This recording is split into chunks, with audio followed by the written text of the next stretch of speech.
Hello, Dan Smith here, director. I'll be doing some audio commentary for this re-release of the movie.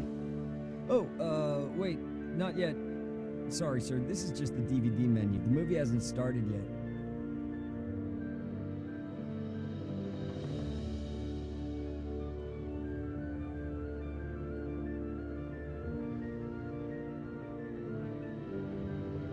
Well, I see you dug up the original movie poster. Oh boy, that takes me back.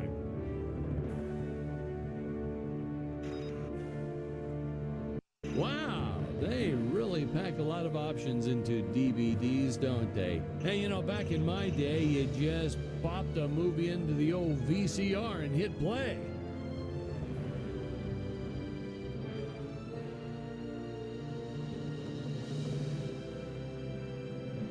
Hey, is this thing on? Can you hear me all right? Yeah, all good.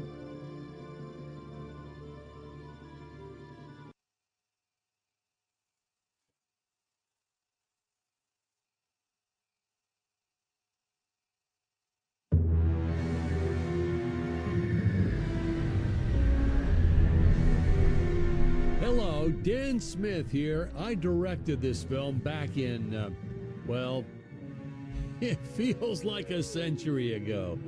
Yeah. The studio asked me to provide a commentary track for the DVD release. And wham! Straight into the action. No fluff or anything. That's what we did back then. Crash-landed ship. Out pops our hero, the fearless Dick Starspeed.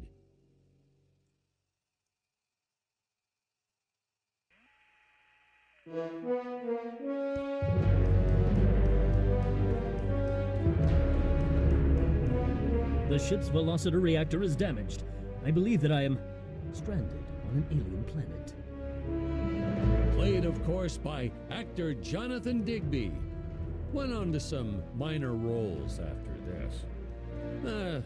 Such a shame. I thought from day one this guy's got leading man written all over his face.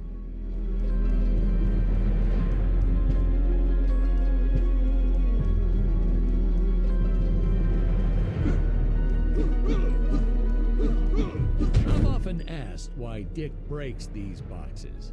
He actually ad-libbed it. I told Jonathan, always keep things exciting.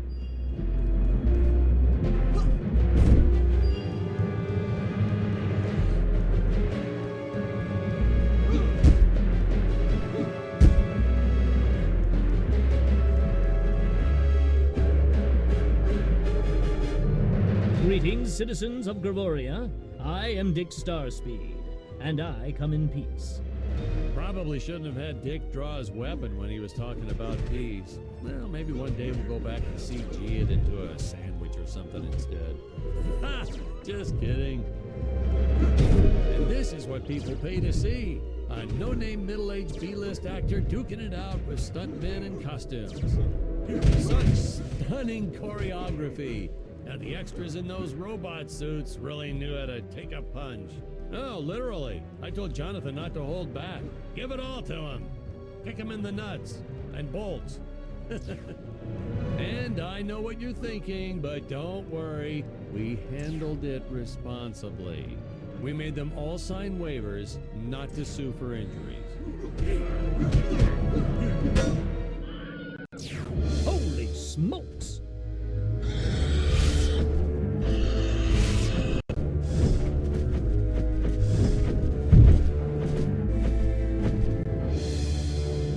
If I land squarely on that grain silo, I should survive this fall unscathed. I shouldn't say this now, but you could actually see the strings if you squinted hard enough.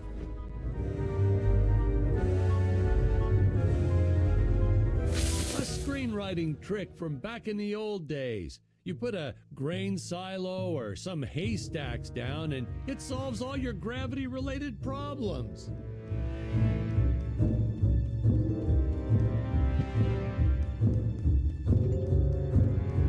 It appears some of my equipment was lost when my ship was shot down.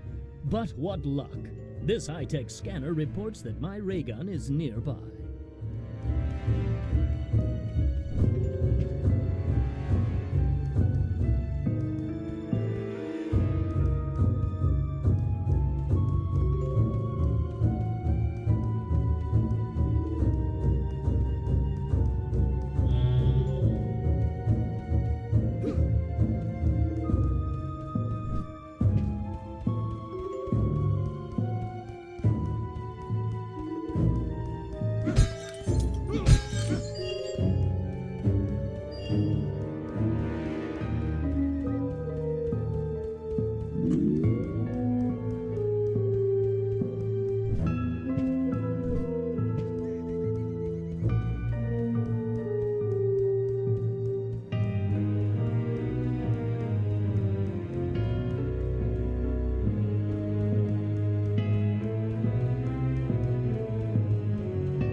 dinosaurs. You just don't see quality stop motion like this anymore, do you? Someone actually sat there and moved them, frame by frame. Today, it'd be done with computers, but where's the artistry in that?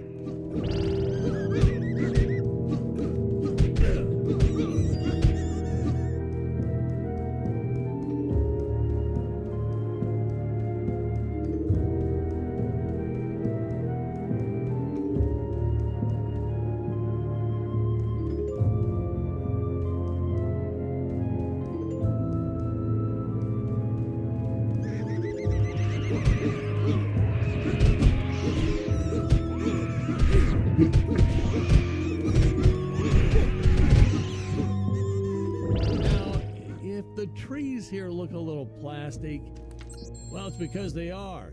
I took them from the set of my last film, Vampire Island 2.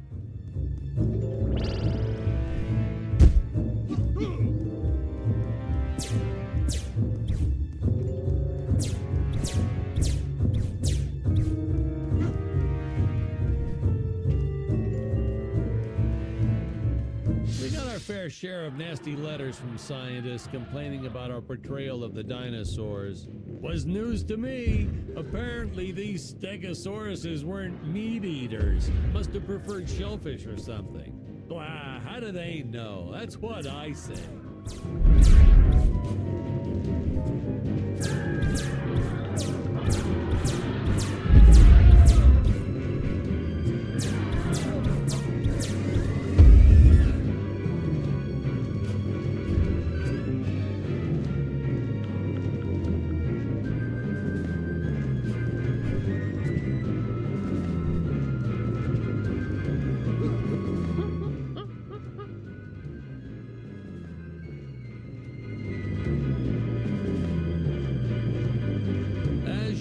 The local population is defenseless. That's where our hero steps in and saves the day.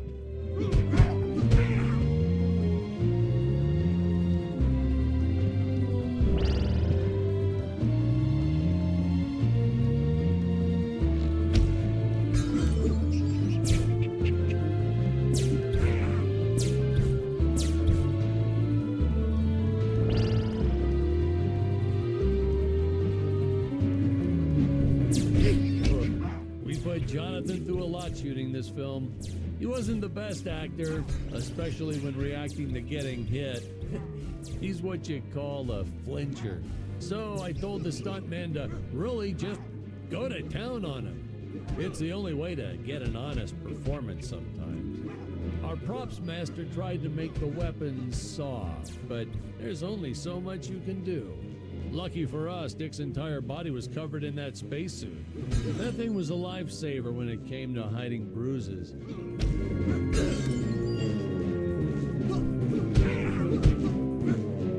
How curious.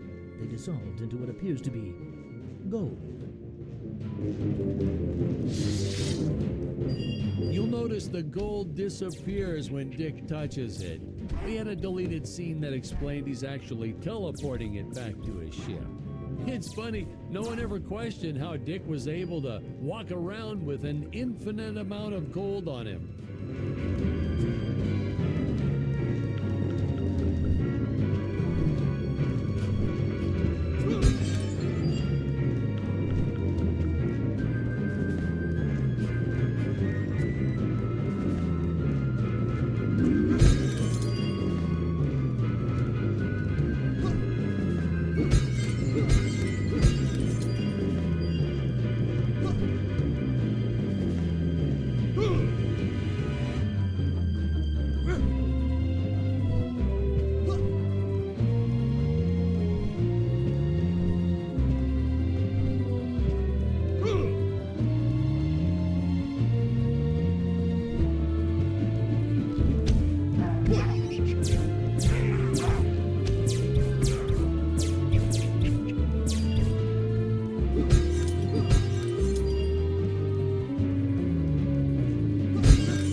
our first attempt was kind of a disaster.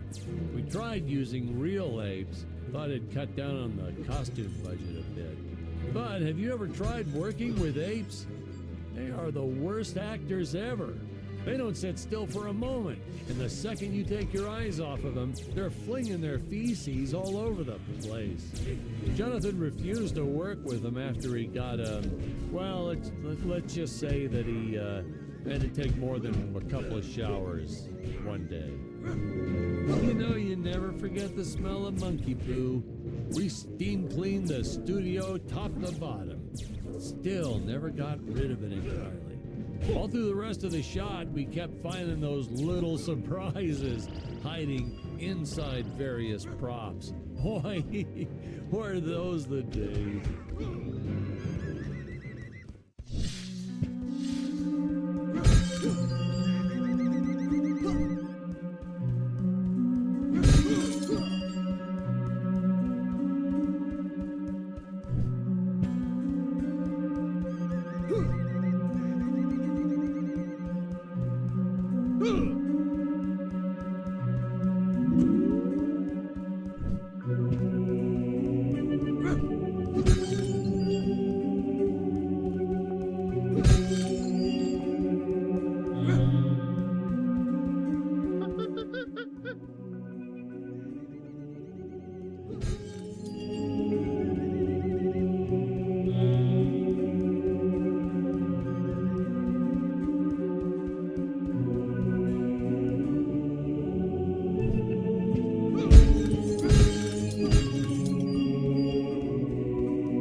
Some really top-notch stop-motion effects, huh? Unfortunately, we skimped on the Dick Starspeed puppet a little.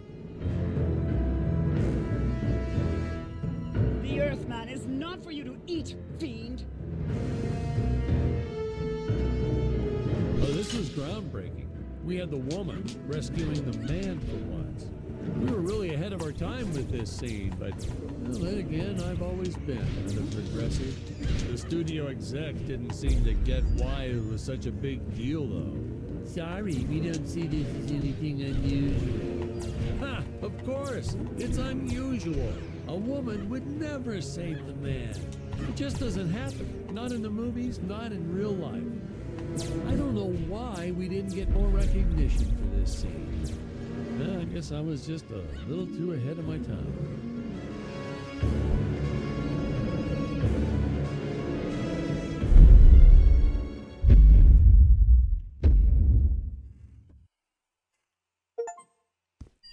Thank you for saving me, strange woman. What is your name? I am the magnificent Scarlet Nova. Do not question my motives. Just be happy that you are still alive. I must speak with my father at once. I shall teleport to his chambers.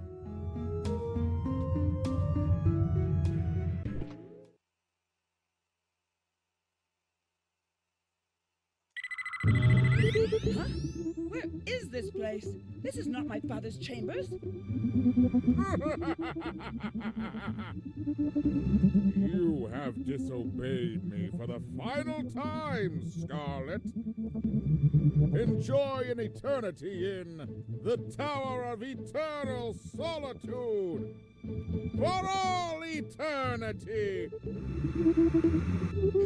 The old fool did not notice I am wearing my jetpack.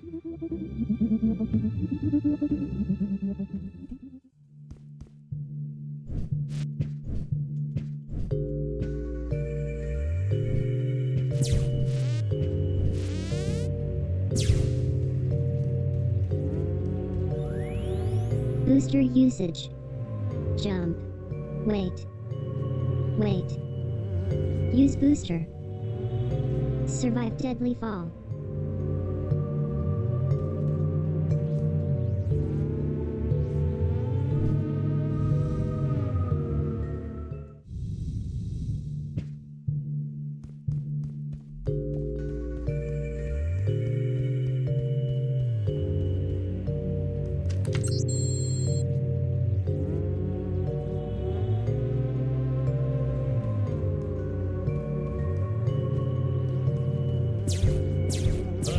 didn't quite realize she needed to shoot those energy orbs down below. Keep in mind, Stacy was doing this on a soundstage, okay?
GMs.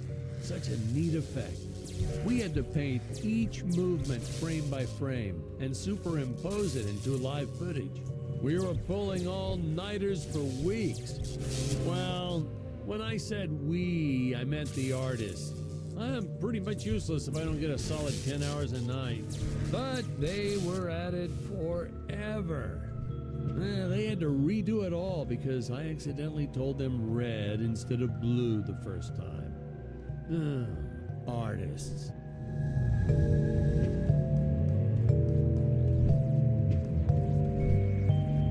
Curses! My father revoked my access to the teleport terminals. I shall only be able to utilize the ones I activate manually.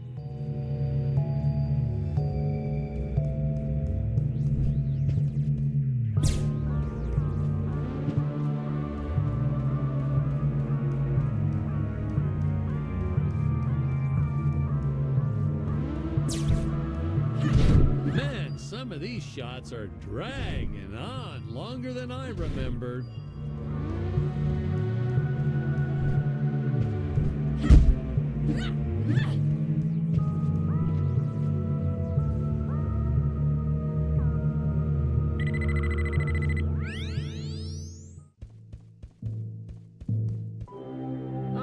I knew you would return. Puny Earthman, you shall help me overthrow the Emperor. Why would you turn against your own father? How do I know I can trust you? This scene. This is practically Shakespeare in outer space. Just as the entire planet does. And, huh? Patrick, what's wrong with the video? Sorry, sir. Technical problems. Darn it, we're missing some really good writing here. There. Sorry about that. Well, we just passed right by her big scene. Basically, they agree to work together, but one must stay behind in the sleep chamber at all times. Should I rewind? Never mind. I'll continue from here.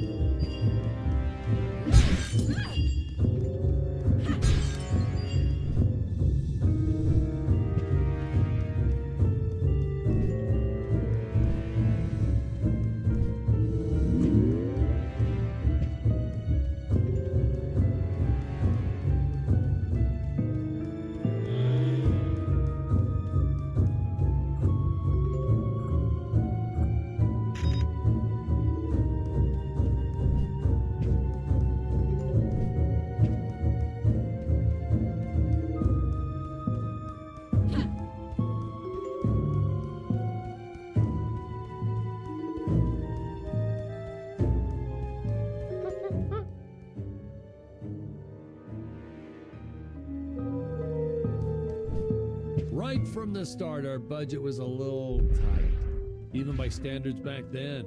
To make do, Tony shot a couple scenes in black and white. Originally, he intended to use it for flashbacks, but then I had to break it to him. Our film doesn't have flashbacks. We almost made it a silent film just to cut costs.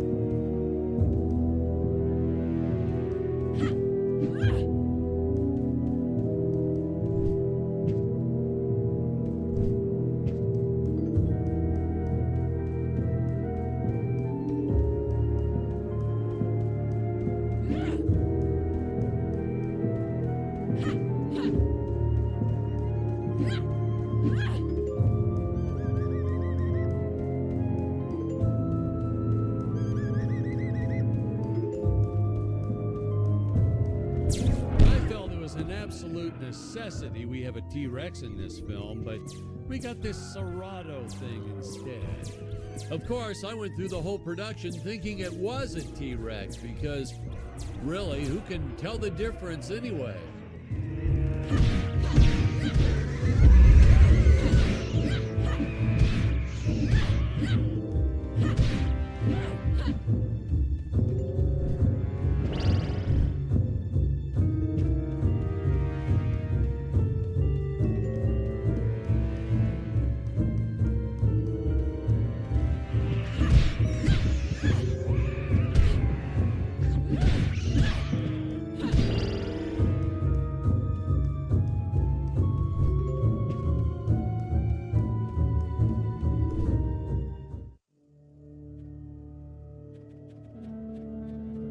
It would appear that now is the time for us to climb the deadly Tower of Monsters.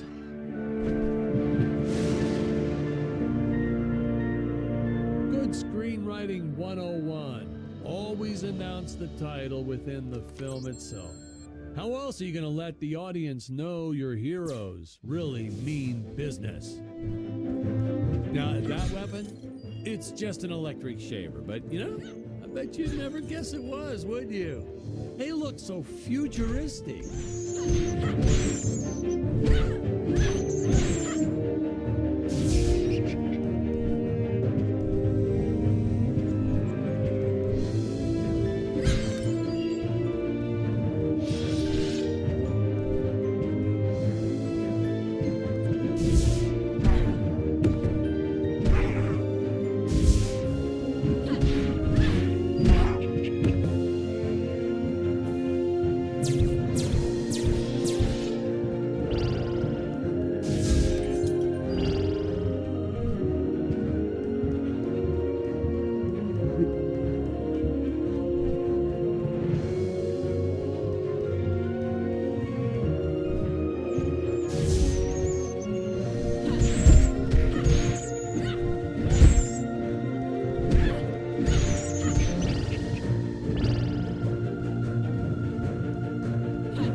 I could have made use of that one at some of our meetings with the studio.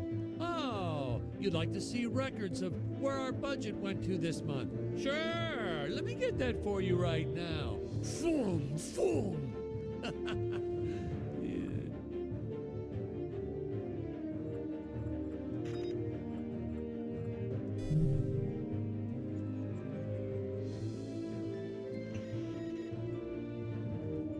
Unfortunately, those meetings ended in a much different way.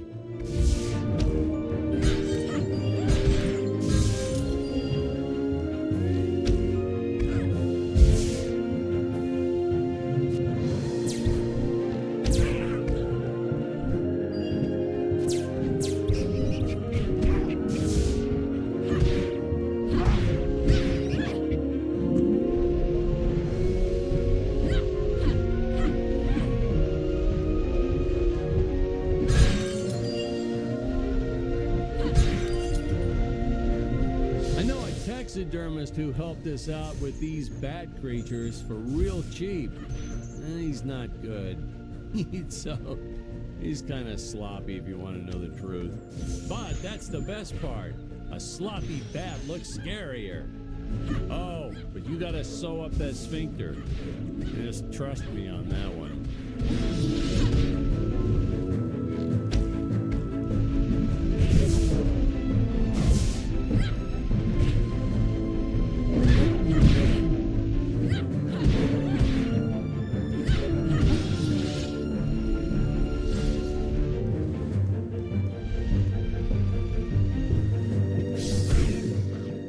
Hey, now what's going on?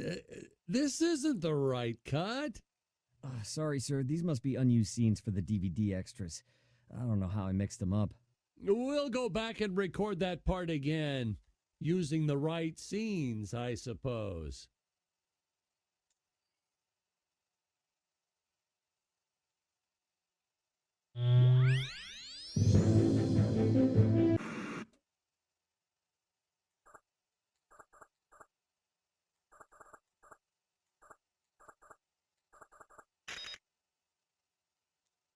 Nice audio booth you have here. What is this, leather? Oh, feels like leather.